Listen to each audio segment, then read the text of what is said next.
ಮಾನ್ಯ ಸಭಾಪತಿಗಳೇ, ಅವಕಾಶಕ್ಕಾಗಿ ಧನ್ಯವಾದಗಳು.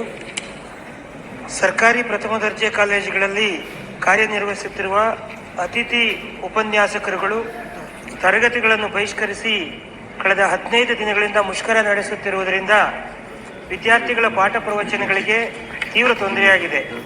ವಿಶೇಷವಾಗಿ ವಾಣಿಜ್ಯ ವಿಭಾಗದಲ್ಲಿ 80% ತರಗತಿಗಳನ್ನು ಅತಿಥಿ ಉಪನ್ಯಾಸಕರುಗಳು ಕಾರ್ಯನಿರ್ವಹಿಸುತ್ತಿರುವುದರಿಂದ ನಗರ ಪ್ರದೇಶಗಳ ವಿದ್ಯಾರ್ಥಿಗಳಿಗೆ ಶೈಕ್ಷಣಿಕವಾಗಿ ಹಿನ್ನಡೆಯಾಗಿದೆ. ಸರ್ಕಾರದ ಪ್ರಥಮ ದರ್ಜೆ ಕಾಲೇಜುಗಳಲ್ಲಿ ಕಾರ್ಯನಿರ್ವಹಿಸುತ್ತಿರುವ ಅತಿಥಿ ಉಪನ್ಯಾಸಕರುಗಳು ಕಳೆದ 15 ದಿನಗಳಿಂದ ತರಗತಿ ಬಹಿಷ್ಕರಿಸಿ ಮುಷ್ಕರ ನಡೆಸುತ್ತಿದ್ದರೂ ಸರ್ಕಾರ ಇದರ ಬಗ್ಗೆ ಯಾವುದೇ ಕಾಳಜಿ ತೋರಿಸಿರದೆ ಇರುವುದರಿಂದ ವಿದ್ಯಾರ್ಥಿಗಳಿಗೆ ಶೈಕ್ಷಣಿಕ ಚಟುವಟಿಕೆಗಳಿಗೆ ಹಿನ್ನಡೆಯಾಗಿದೆ. ಈ ಉಪನ್ಯಾಸಕರುಗಳು UGCಯ ಎಲ್ಲ ಅರ್ಹತೆ ಹೊಂದಿದ್ದು ಸೇವಾ ಅನುಭವವನ್ನು ಹೊಂದಿರುತ್ತಾರೆ.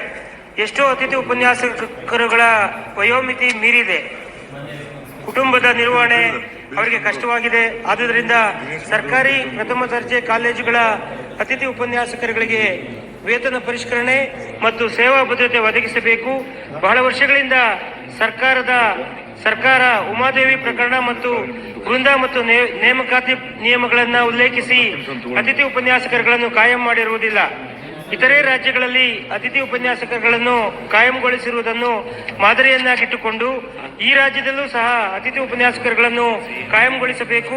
ವೃಂದ ಮತ್ತು ನೇಮಕಾತಿ ನಿಯಮಗಳಿಗೆ ತಿದ್ದುಪಡಿ ತಂದು ವಿಶೇಷ ಪ್ರಕರಣ ಎಂದು ಪರಿಗಣಿಸಿ ಅತಿಥಿ ಉಪನ್ಯಾಸಕರುಗಳನ್ನು ಕಾಯಂಗೊಳಿಸಿ ಶೂನ್ಯ ವೇಳೆಯಲ್ಲಿ ಉನ್ನತ ಶಿಕ್ಷಣ ಸಚಿವರನ್ನು ಒತ್ತಾಯಿಸುತ್ತಿದ್ದೇನೆ.